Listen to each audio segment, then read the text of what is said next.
Welcome back friends. Edutoria का current affairs का practice set चल रहा था, जिसका पहला सेट हो चुका है, जिसको दो पार्ट में मैंने अपलोड कर दिया था पहले ही। अब दूसरा सेट शुरू करूँगा। तो दूसरा सेट का ये पहला पार्ट होगा, जिसमें 25 क्वेश्चन होंगे विद डिटेल्ड एक्सप्लेनेशन। और फिर इसके बाद मैं नेक्स्ट पार्ट में इसको वाइंड अप कर दूंगा, सेकेंड पार्ट को।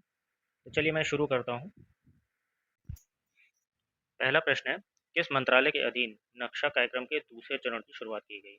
गृह मंत्रालय, ग्रामीण विकास मंत्रालय, रक्षा मंत्रालय या उद्योग और वाणिज्य मंत्रालय? तो देखिए 18 फरवरी 2025 को जो केंद्रीय कृषि मंत्री हैं शिवराज सिंह चौहान, इन्होंने मध्य प्रदेश के रायसेन जिले से, कहाँ से, रायसेन जिले से नक्शा कार्यक्रम के दूसरे चरण की शुरुआत की। तो ऑब्वियस सी बात है कि ये बी आंसर होगा इसका, ग्रामीण विकास मंत्रालय। अच्छा, और ग्रामीण विकास मंत्रालय के अंतर्गत एक आता है डिपार्टमेंट ऑफ लैंड रिसोर्स, उसके अधीन ये सारा ये प्रोग्राम चलाया जा रहा है। अगला प्रश्न देखते हैं। भारत सरकार ने किस अभियान के तहत जन औषधि केंद्रों में युवाओं के लिए अनुभवात्मक लर्निंग कार्यक्रम शुरू किया है? सेवा से सीखें, सेवा ही सर्वोपरि, सेवा मानवता का सार या सेवा ही धर्म?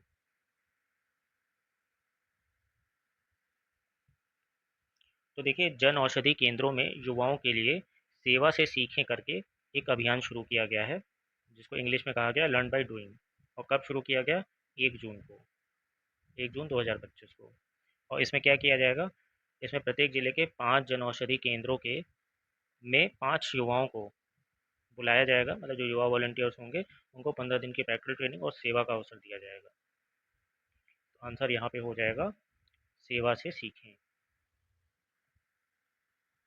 प्रश्न नंबर 3 है, किस राज्य में प्रस्तावित 1000 मेगावाट की सौर ऊर्जा परियोजना का स्थानीय आदिवासी समुदाय के विरोध के बाद एशियाई विकास बैंक ने $434 मिलियन के ऋण को वापस ले लिया है?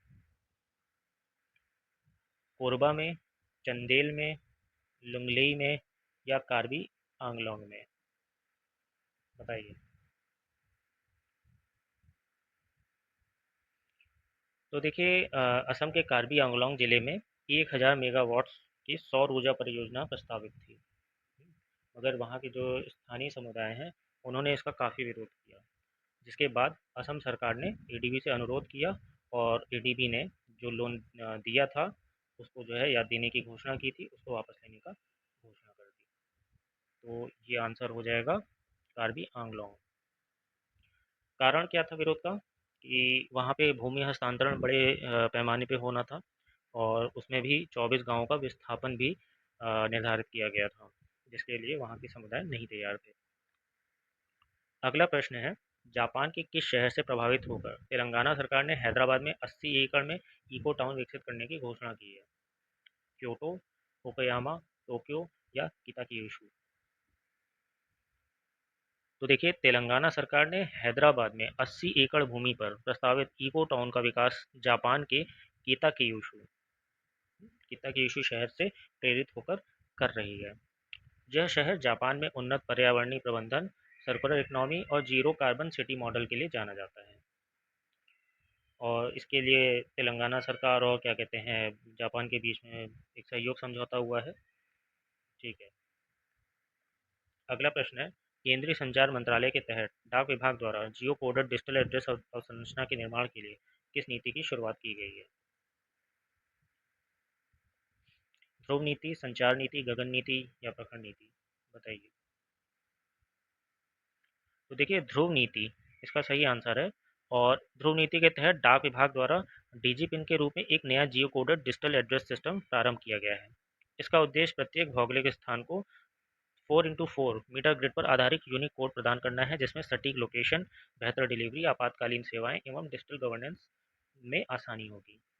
और यह नीति मिनिस्ट्री ऑफ कम्युनिकेशन के तहत नेशनल जियो स्पैटियल पॉलिसी 2022 की सिफारिशों के अनुरूप लागू की गई है। अगला प्रश्न है, किस राज्य ने होलंबी कला में भारत का पहला ई कचरा इको पार्क स्थापित करने की घोषणा की है? उत्तर प्रदेश, दिल्ली, कर्नाटक या तमिलनाडु? तो देखिए दिल्ली सरकार ने उत्तर पश्चिमी दिल्ली के होलंबी कला, कहाँ पे, होलंबी कला में भारत का पहला ई कचरा इको पार्क स्थापित करने की घोषणा की है। यह इको पार्क 11.4 एकड़ भूमि में फैलेगा और जिसकी वार्षिक क्षमता 51,000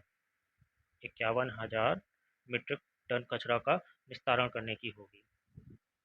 पार्क में ई कचरा की रिसाइकलिंग होगी, कंपोनेंट टेस्टिंग होगी, प्लास्टिक रिकवरी और सेकेंड हैंड इलेक्ट्रॉनिक्स मार्केट जैसी सुविधाएं भी होंगी। ठीक है, ये 51,000 टन की क्षमता है, 11.4 एकड़ भूमि है।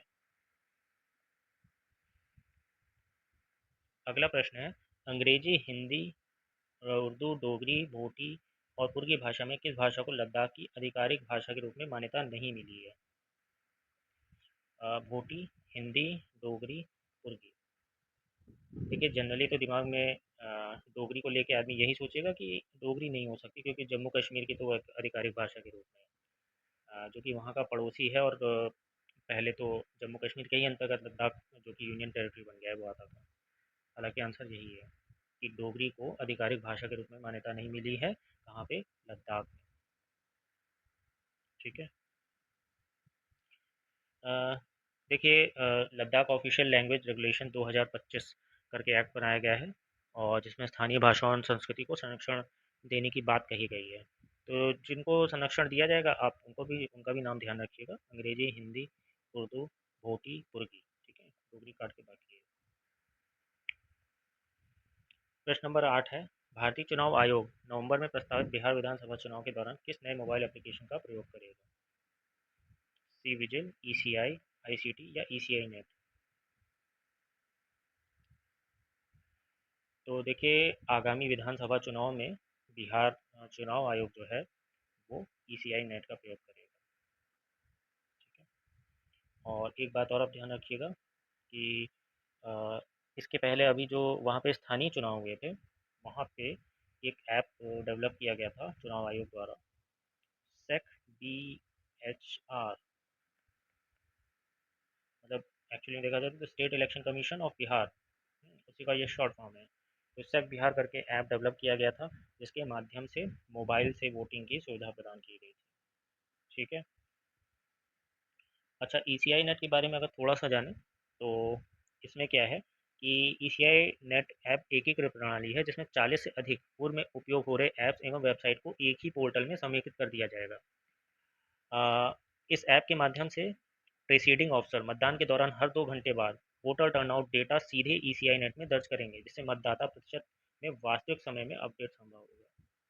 ठीक है। अगला प्रश्न देखते हैं, राष्ट्रपति द्रौपदी मुर्मू ने संविधान के किस अनुच्छेद के तहत केंद्र शासित प्रदेश लद्दाख आरक्षण विनियम 2025 जारी किया है? अनुच्छेद 238, 240, 241 या 242? तो देखिए राष्ट्रपति जी ने अनुच्छेद 240 का प्रयोग करते हुए लद्दाख आरक्षण विनियम 2025 एवं भाषा विनियमन 2025 को लागू किया है और इसमें 85% जो होगा वो स्थानीय आरक्षण होगा। 240 के बारे में अगर थोड़ा जानें तो आर्टिकल 240 ये कहता है कि राष्ट्रपति को विधायी शक्तियाँ प्राप्त हैं कि वह विधानमंडल न होने वाले केंद्र शासित प्रदेशों के लिए नियम बना सकता है। मतलब जिन प्रदेशों में अपने विधानमंडल नहीं है वहाँ पे राष्ट्रपति जो है वहाँ के नियम बना सकता है। ठीक है, वहाँ के लिए कानून बना सकता है। तो इस तरह से ये जीएस के लिए ये आर्टिकल भी इम्पोर्टेंट हो जाता है, ध्यान रखिएगा। अगला प्रश्न है, नीति आयोग के एमएसएमई प्रतिस्पर्धात्मक रणनीति के बारे में विचार करना है। पहला कथन है, भारत में एमएसएमई का जीडीपी में योगदान 30% से अधिक हो गया है। रिपोर्ट में क्लस्टर आधारित दृष्टिकोण और डिजिटल मार्केटिंग को प्रोत्साहन देने की सिफारिश की गई है। भारत में एमएसएमई के लिए फंडिंग आवश्यकताओं की 90% पूर्ति हो रही है। अब इसमें से सही कथनों का चयन करना है कोड के हिसाब से, एक और दो, दो और तीन, केवल एक या सभी सही है।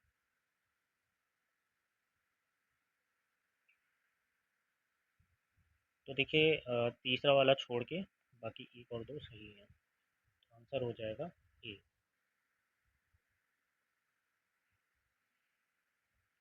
अगला प्रश्न देखते हैं, किस राज्य सरकार ने सीमावर्ती और संवेदनशील क्षेत्रों में रहने वाले मूल निवासियों और स्वदेशी नागरिकों को आत्मसुरक्षा के लिए हथियार का लाइसेंस देने की घोषणा की है? मणिपुर, मिजोरम, मेघालय, असम।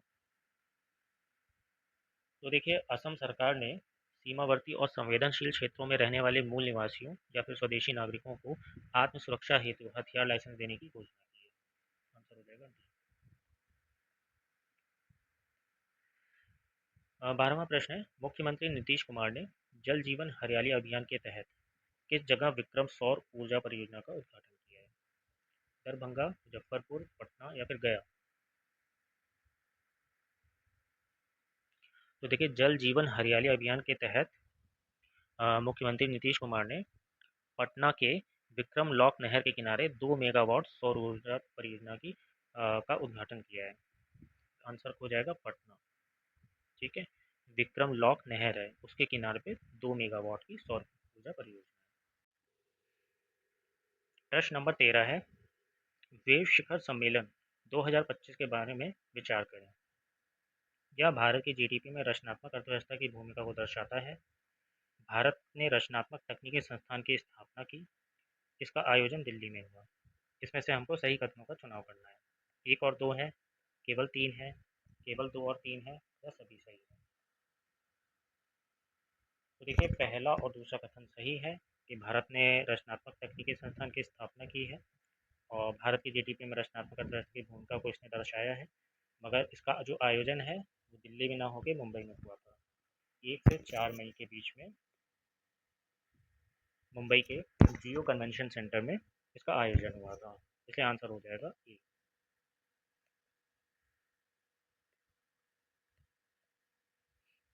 अगला प्रश्न है, किस राज्य के शिक्षा विभाग ने सरकारी स्कूलों में शिक्षण उपकरणों को उन्नत करने तथा शिक्षा की गुणवत्ता में सुधार करने के लिए गैर सरकारी संगठनों से समझौता किया है?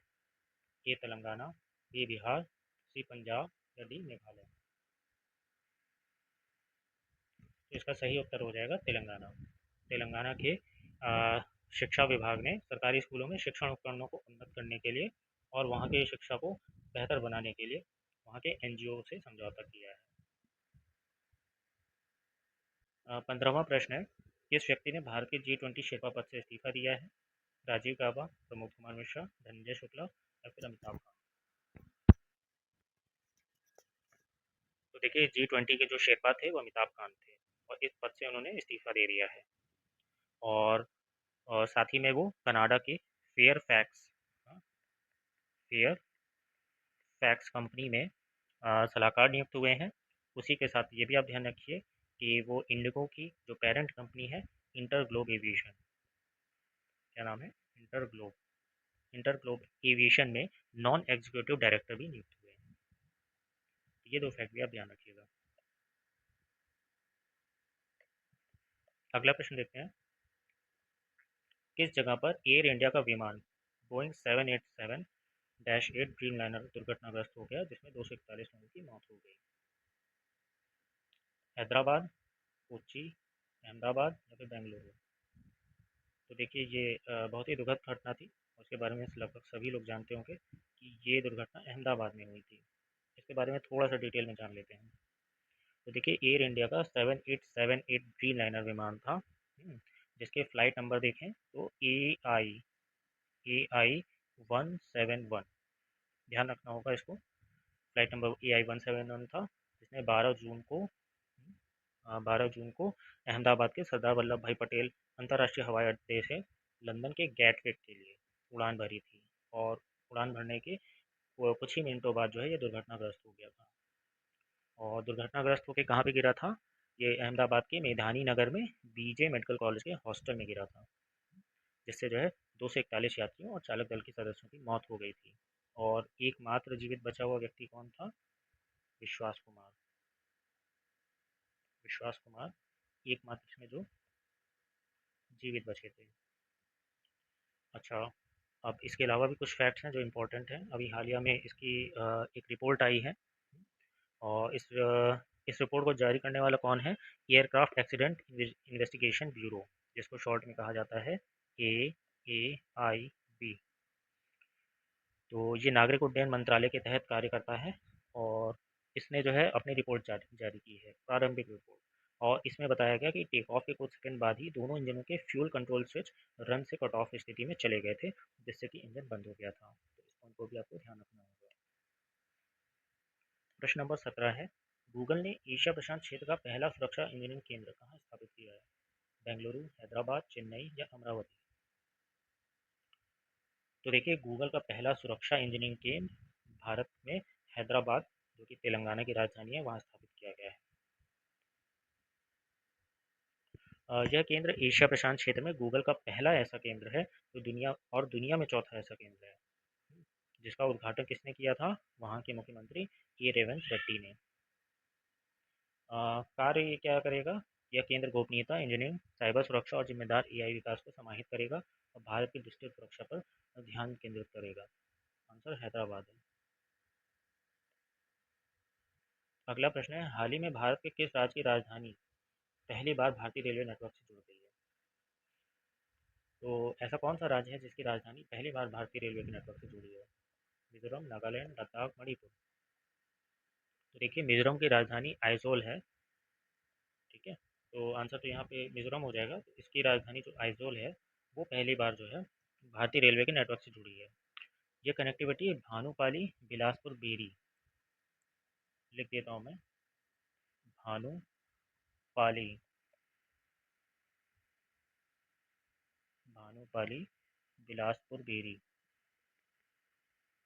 बिलासपुर, बेरी रेल लाइन के विस्तार के माध्यम से हासिल की गई है, जिसने पूर्वोत्तर भारत में रेल नेटवर्क को मजबूत किया है। ठीक है, तो आपको ये नाम ध्यान रखना पड़ेगा, पूछा जा सकता है। कौन सा राज्य सभी शहरी स्थानीय निकायों को एक ही डिजिटल प्लेटफॉर्म ई नगर पालिका 2.0 से जोड़ने वाला पहला भारतीय राज्य बन गया है? महाराष्ट्र, बिहार, तमिलनाडु या फिर मध्य प्रदेश? तो देखिए, मध्य प्रदेश जो है, इसने अपने सभी शहरी स्थानीय निकायों को ई नगर पालिका 2.0 डिजिटल प्लेटफॉर्म है, इसके माध्यम से जोड़ दिया है और इस तरह से ये पहला भारतीय राज्य बनने का रिकॉर्ड इसने बना लिया है। आंसर हो जाएगा डी। यह प्लेटफॉर्म शहरी प्रशासन को डिजिटल रूप से एकीकृत करता है, जिससे पारदर्शिता और सेवा वितरण में सुधार होता है। नाम भी ध्यान रख सकते हैं इसका, ई नगर पालिका 2.2 प्लेटफॉर्म का नाम है। अगला प्रश्न है, डाउन टू अर्थ मैगजीन और centre for science and environment द्वारा भारत का पहला कौन सा राज्य पर्यावरण श्रेणी में प्रथम स्थान पर है? गुजरात, उत्तराखंड, आंध्र प्रदेश, मेघालय?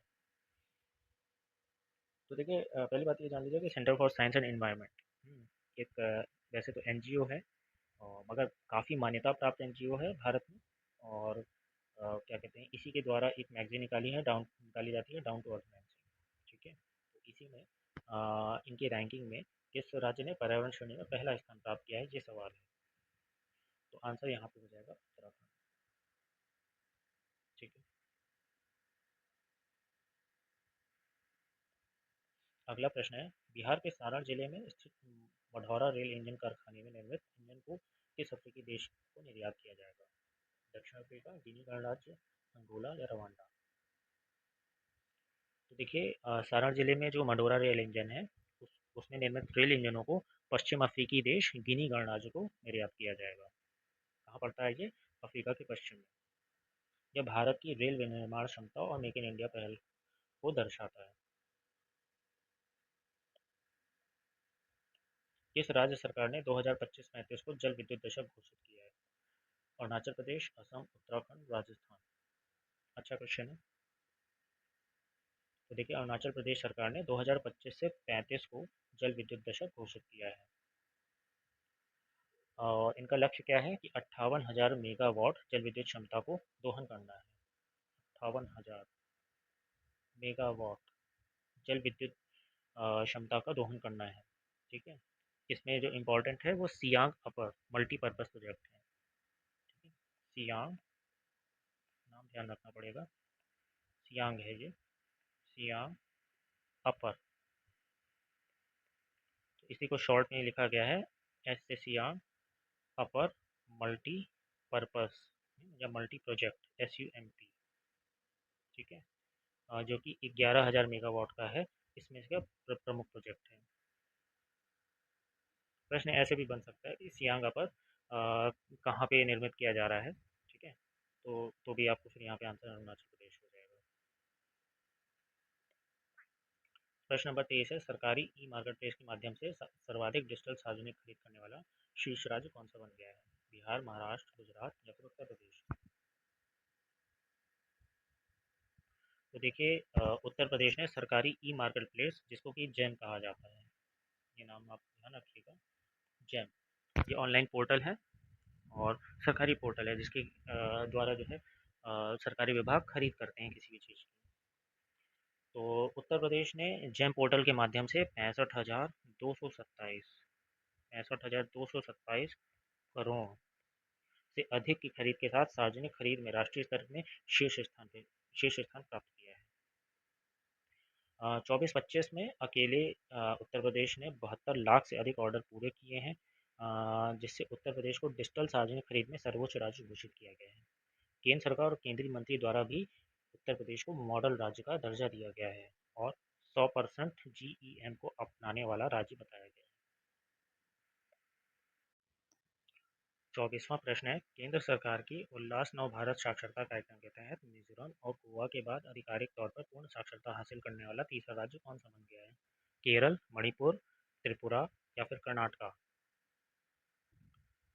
तो देखिए, उल्लास नव भारत साक्षरता कार्यक्रम के तहत मिजोरम और गोवा को पूर्ण साक्षर घोषित किया गया था।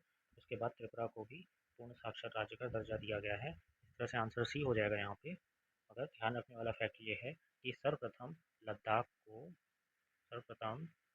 को जून 2024 में पूर्ण साक्षर राज्य का दर्जा दिया गया था इस कार्यक्रम के तहत।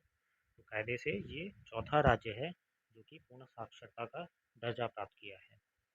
और उल्लास कार्यक्रम के तहत अगर पूर्ण साक्षरता का मानदंड समझें तो किसी राज्य में अगर 15 वर्ष और उससे अधिक की आयु वाली जो भी आबादी है, उसमें कम से कम अगर 95% लोग, कम से कम 95% या उससे ज़्यादा लोग साक्षर होते हैं, तो उस राज्य को पूर्ण साक्षर माना जाता है।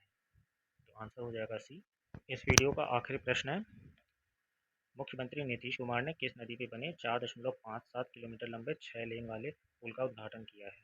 कोसी नदी, गंगा नदी, सोन नदी, बूढ़ी गंडक नदी? तो देखिए, मुख्यमंत्री नीतीश कुमार ने पटना में पच्ची दरगाह से बिदुपुर के बीच गंगा नदी पर बने 5 किलोमीटर लंबे 6 लेन के पुल का उद्घाटन किया है। कहाँ से कहाँ के बीच में है ये पुल? पच्ची दरगाह, पच्ची दरगाह से बिदुपुर के बीच गंगा नदी पर बना है और लंबाई इसकी कितनी है? 4.5 किलोमीटर और लेंस कितनी है? 6। ठीक है, तो आंसर हो जाएगा बी। तो चलिए, इसी के साथ ये वीडियो यहीं पे ख़त्म होता है। और आपके पास कोई भी राय या कोई फीडबैक हो तो आप कमेंट बॉक्स में ज़रूर बताएं। और देखने के लिए बहुत बहुत धन्यवाद।